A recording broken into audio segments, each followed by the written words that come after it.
Rhodes. But I guess he felt, in a way, violated by Bray Wyatt. Like, you wiped my face paint off my face. You disrespected Goldust. You disrespected me as a man who I personify every week coming out here. So I got it. As a man, I want to fight you as myself because you disrespected my alter ego. So now I'm here in defense of Goldust to fight you, which it didn't really matter. But no.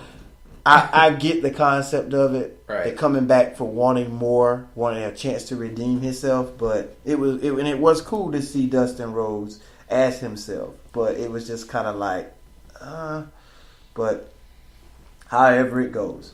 Now the big part here. Can we get some cool theme music for this?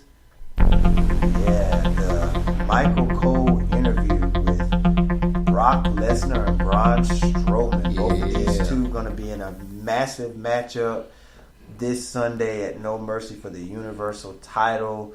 Both of these guys were interviewed by Michael Cole. Some pretty tough questions that were asked.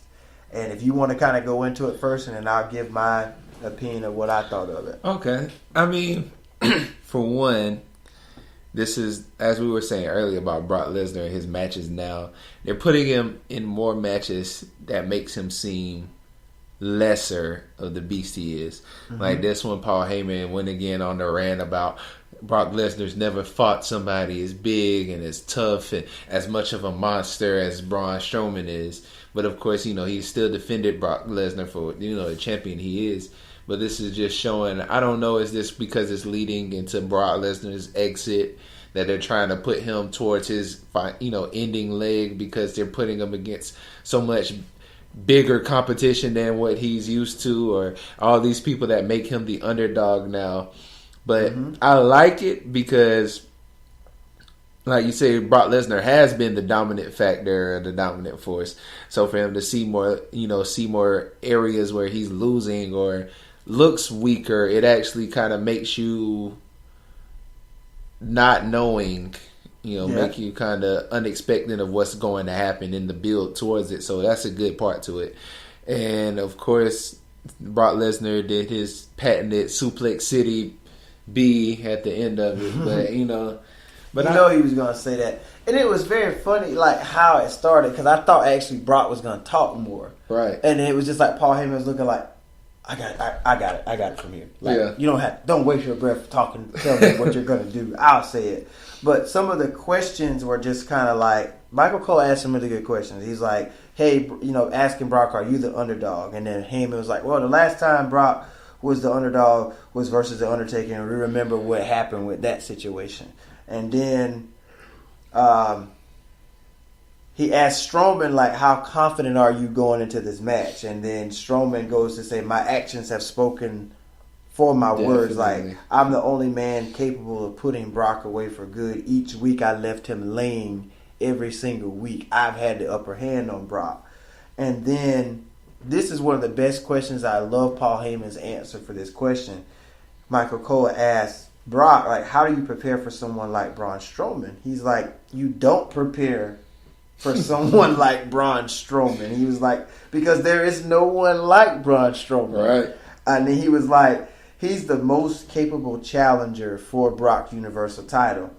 He stood up from a suplex last week, but that doesn't mean he will survive Suplex City. Yeah. I love how Heyman, like, he puts you in that moment. Definitely. Like, man, like, he really knows how to really push both superstars. Like, he makes Brock still look strong, but he also builds the other guy up too. Smart man.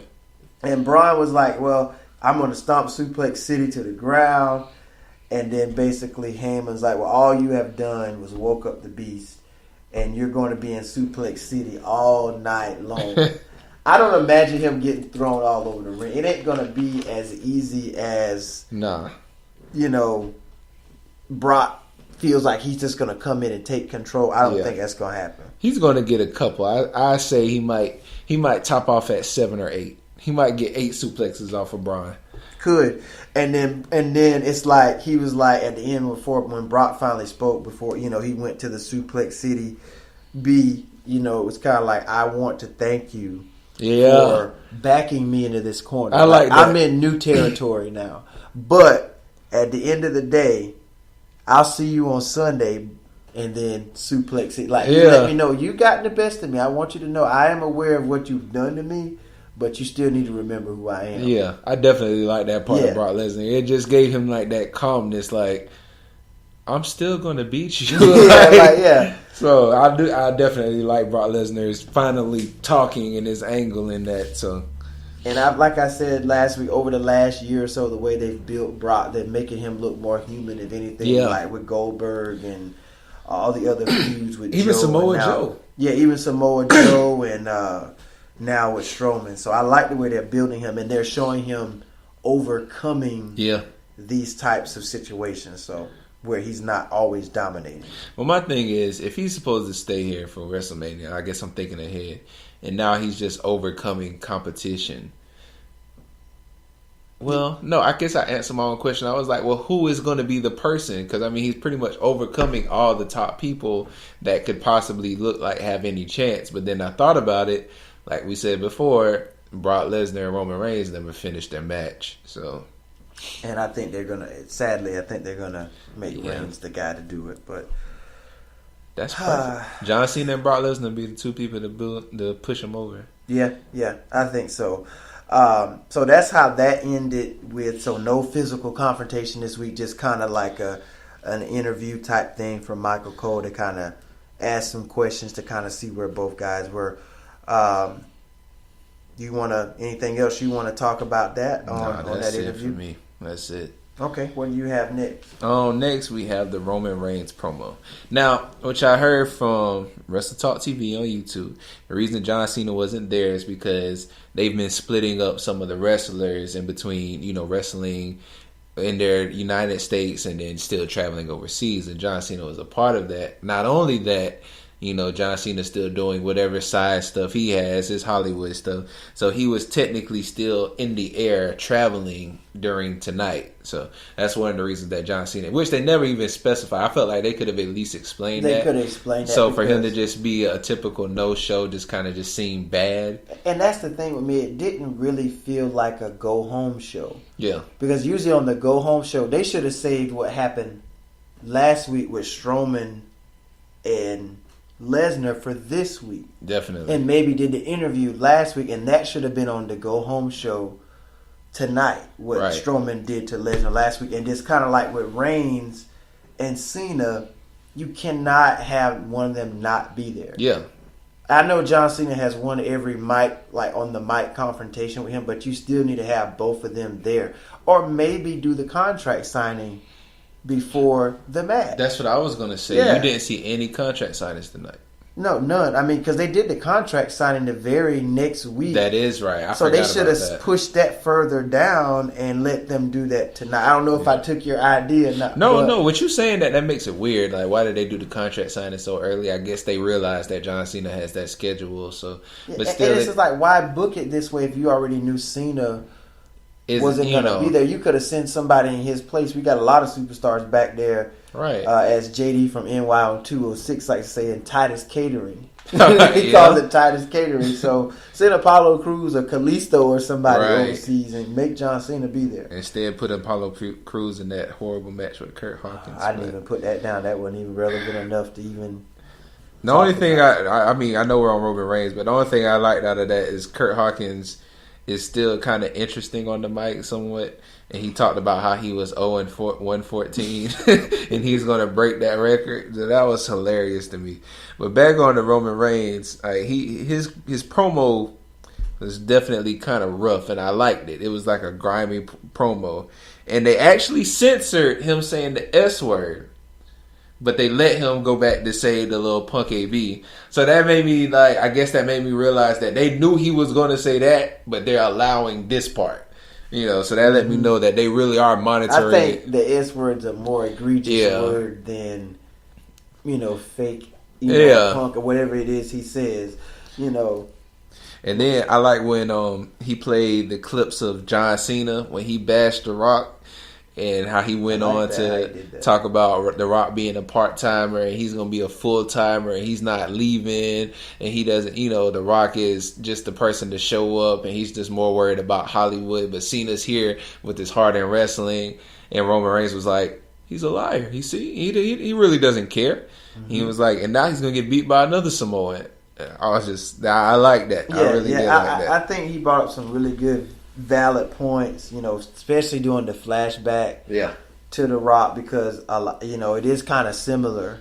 John Cena now is kind of like the part-timer. He shows up whenever he wants to. One thing I will say that he does more than what The Rock used to do, I'll date back to a couple weeks when I said he does wrestle most of the time when he's in the building. Definitely. As opposed to where The Rock, he comes out at the end of the show and he's got to have this 20-minute long promo.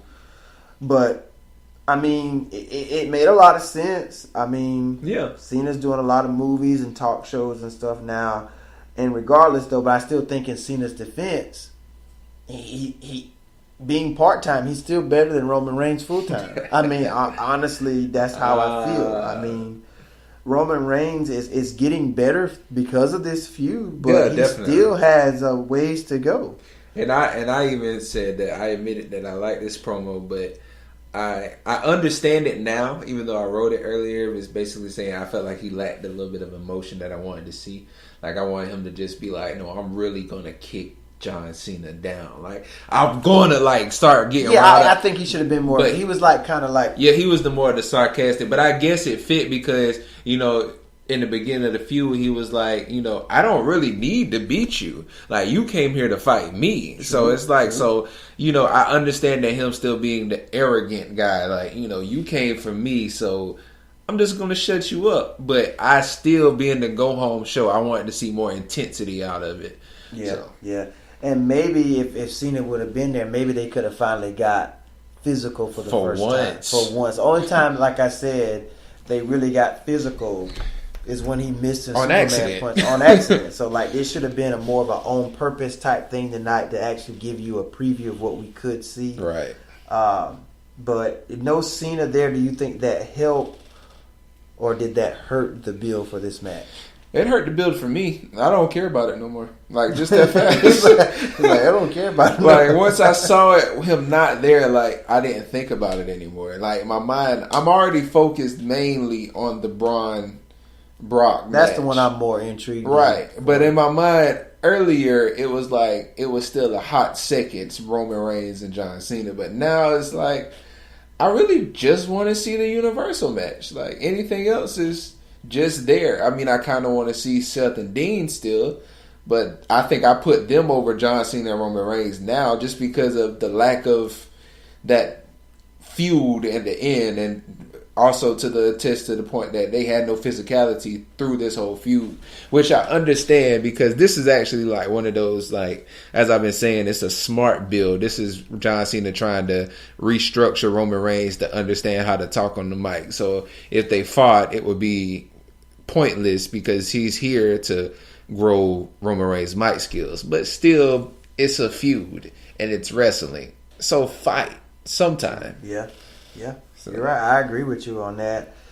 So I really didn't expect this type of. I really thought Cena would be there. I didn't expect, it just to be Reigns tonight. So it's like Cena had all this strong momentum built, chopping down Reigns every week, and then tonight, nothing. And even no explanation as to why he wasn't there. Or even, and I know they can do this, they could have pre-recorded John Cena.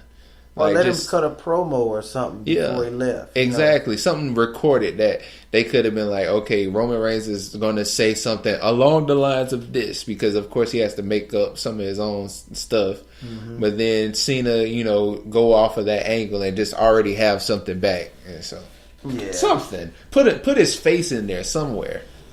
That's it. Or having, respond back in some kind of way. Because usually John Cena is usually always there to defend himself. Regardless. Exactly. John Cena is the one person you expect to be there. Mm-hmm. So now him not being there makes him really more of the Hollywood. Think about it. Now this makes me wonder too, regardless of the result of the match on Sunday, will he be there the next Monday after the pay-per-view? No, he's not. That's why he has to lose, because I think now once like I said, this is partially my feeling this way comes from what I've been hearing on Wrestle Talk TV on YouTube, is because like after No Mercy, he's really gonna, he has under his contract, he's gonna be more under doing the new Transformers spinoff movie.